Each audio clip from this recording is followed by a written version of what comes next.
जी, जो देश में वक्फ बिल को लेकर तमाम चर्चाएँ चल रही हैं, क्या कहना चाहेंगे? मैं वक्फ बिल के बारे में केवल इतना ही कहना चाहूँगा, संसद में सभी मुस्लिम लीडरों ने या अपोजिशन के विपक्ष के लीडरों ने अपनी-अपनी बात रखी। ये कानून जो है, भारत के मुसलमानों पर ज़बरदस्ती का कानून है, थोपा गया कानून है और यहाँ तक कि संविधान विरोधी कानून है। क्यों बाबा साहब ने हमें पूरी स्वतंत्रता दी है, भारत के जैन हो, बौद्ध हो, पारसी हो, जितने भी धर्म भारत में हैं, उनको सबको बाबा साहब ने संविधान में लिखा है कि सबको अपने-अपने धर्म को अपने-अपने हिसाब से चलाने का अधिकार है और किसी को कोई इंटरफेयर करने की ज़रूरत नहीं है।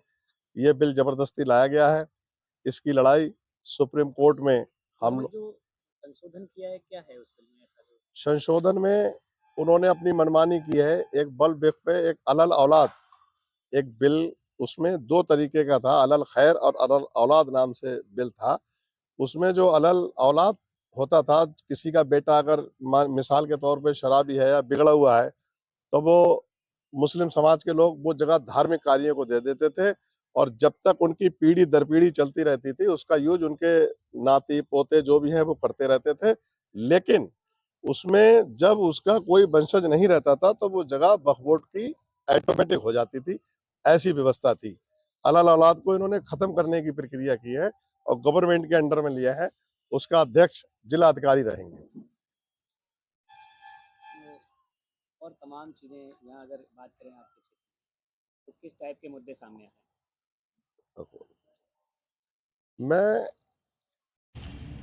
4 दिन से क्या मैं काफ़ी टाइम से दुखी हूँ कि हमारे यहाँ के एक तो अपने नंबर बढ़ाने के लिए अधिकारियों ने अपना प्रमोशन कराने के लिए के अधिकारियों ने एक तरीका अपनाया है कि तुरंत जाके जो मुस्लिम समाज की मस्जिदें हैं, उन्हें नमाज़ पढ़ना रुकवा, उनके मदरसे ढा दो। एक उदाहरण हमारे सामने पापड़ में अभी रमज़ानों में वहाँ पर बच्चे कुछ अपनी पढ़ाई-वढ़ाई कर लेते थे, जबकि 5वीं क्लास तक बच्चों को पढ़ने की कोई ज़रूरत नहीं है परमिशन लेने की, वहाँ बच्चे अपनी पढ़ाई कर रहे थे। हमारे उप जिलाधिकारी महोदय गए और उन्होंने तुरंत बुलडोज़र चला दिया ये कह के ये ग्राम समाज की ज़मीन पर मुसलमानों का कब्ज़ा है। जबकि क्या वो मस्जिद थी, क्या था? वहाँ कोई मस्जिद नहीं थी, वहाँ बच्चे अपनी पढ़ाई-वढ़ाई करते थे। जो गरीब बच्चे हैं वो अपने इकट्ठे हो जाते थे। एक मौलाना वहाँ उन्हें उर्दू, अरबी सब पढ़ाई मदरसा हिंदी-विंदी टाइप से चला? हाँ, मदरसा टाइप का चल रहा था कुछ और वो अपना पन्नी-वन्नी लगा के गरीब लोग गुज़र कर रहे थे और उसी में उन्होंने उसको उखाड़ दिया। वो कभी 30-40 साल से वहाँ पुलिस जाती थी, व्यवस्था थी और एक हमारे बहुत पहले प्रधान वहाँ गुप्ता जी रह चुके थे, वो लिख के भी दे चुके थे कि हमें कोई आपत्ति नहीं, लेकिन कोई सुनने ही वाला नहीं है प्रशासन के तौर पर। और सुखौरा की अभी बात एक करें। सुखौरा का मसला हमारे सामने आया है। रमज़ानों में हमने बात रखी थी, तो हमसे प्रशासन के लोगों ने कहा कि अलविदा और ईद की नमाज़ वहाँ नहीं होगी। हमने कानून का सम्मान किया, प्रशासन का सम्मान किया और आज वहाँ बराई चौकी पुलिस ने जाकर मुसलमानों को धक्के दे के वहाँ से निकाल दिया और कहा यहाँ पर नमाज नहीं पढ़ने दी जाएगी। क्या हम इससे पहले लगातार नमाज़ पढ़ी जाती थी? 25-30 साल से वहाँ नमाज पढ़ी जा रही है। 2004 में कोई फैसला भी हुआ हिंदू मुस्लिम के बीच, उससे भी पहले से नमाज पढ़ी जा रही थी। लेकिन प्रशासन का कहना है कि इनके पास कोई कागज़ नहीं है, अब कोई प्रशासन का प्रमाण कहना नहीं है है। अगर प्रशासनिक हिसाब से चलें तो ना इस भारत में कोई मंदिर बचेगा, ना कोई मस्जिद बचेगी, ना गुरुद्वारा बचेगा, ना गिरजाघर बचेगा।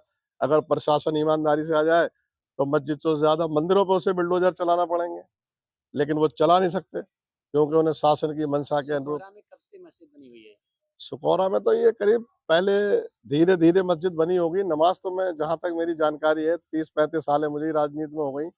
करीब 2004 में जब फैसला हुआ है, उससे पहले से पढ़ी जाती है, यानी कि 30 सालें हो चुकी हैं करीब। 30 साल से नमाज़ हो रही है। अब आप लोगों से या सुखौरा के लोगों से क्या कहा है पुलिस प्रशासन? पुलिस ने कहा नमाज़ नहीं पढ़ने देंगे, गुंडागर्दी है, पढ़ोगे तो तुम्हें बंद कर देंगे, आतंकवादी घोषित कर देंगे, पाकिस्तानी बता देंगे। यही तरीका है आज की। हमने अपने कांग्रेस के सीनियर नेताओं से अभी दूरभाष से बात की है और इस मुद्दे को गंभीरता से हम लोग लेंगे और प्रशासन से हमारा ये अनुरोध है, हाथ जोड़ के निवेदन है कि जहाँ-जहाँ जैसी-जैसी नमाज़ें हो रही हैं, उन्हें पढ़ने दिया जाए और हम कोई नई परंपरा नहीं डाल रहे हैं और सामने वाले लोग अगर कोई नई परंपरा डाल रहे हैं, अपना डीजे बजा रहे हैं, कावड़ निकाल रहे हैं, मुझे बड़ा फ़क्र महसूस है और बड़ा घमंड है मुझे मुस्लिम होने पर कि आज तक किसी मुसलमान ने 25 साल की राजनीति में ये आके नहीं कहा कि आतिफ़ भाई साहब वहाँ जागरण हो रहा है, बंद करा दो। या वहाँ ये धार्मिक हिंदुओं का कार्यक्रम हो रहा है बंद करा दो। हमने कभी किसी कार्यक्रम पे ना पहले आपत्ति की, ना आज भी हमें आपत्ति है। तो इसलिए हम बजाय मेहरबानी के चाहते हैं कि हम पे भी आपत्ति ना करी जाए। और हम लोगों ने अभी हमारे कांग्रेस के सीनियर नेताओं से बातचीत हुई है और हमने ये तय किया है कि इस प्रोग्राम को, इन समस्याओं को लेकर हम शांतिपूर्ण तरीके से यहाँ के उप जिलाधिकारी महोदय को पहले एक ज्ञापन देंगे और ज्ञापन देने के बाद अगर हमें ज़रूरत पड़ी तो समस्त कांग्रेस जन यहाँ पर धरना प्रदर्शन देंगे और अपनी बात को ऊपर तक पहुँचाने की कोशिश करेंगे। और नमाज पे पाबंदी लगाने का किसी को कोई अधिकार नहीं है। जैसा कि वक्फ बिल के विरोध में तमाम प्रदर्शन हुए, लेकिन दातागंज अमन चैन का है और उन्होंने आज तक कोई दातागंज के मुसलमानों ने प्रदर्शन नहीं किया। 3 तलाक पे कभी दातागंज में प्रदर्शन नहीं हुआ। बाबरी मस्जिद पे कोई प्रदर्शन नहीं हुआ। लेकिन इतना जान लेना चाहिए कि हम लोग सब्र में हैं, लेकिन कब्र में नहीं है। कभी ना कभी आदमी जागता है और भारतीय जनता पार्टी की मंशा है कि इस भारत के 2 टुकड़े हो जाएं। एक पहले पाकिस्तान बना था, अब दूसरा पाकिस्तान भारतीय जनता पार्टी के लोग बनाना चाहते हैं। ऐसी उनकी मंशा है। मैं इसका पुरजोर विरोध करता हूं और किसी के मंसूबे कामयाब नहीं होंगे। भारत एक है, अखंड भारत है, भारत एक रहेगा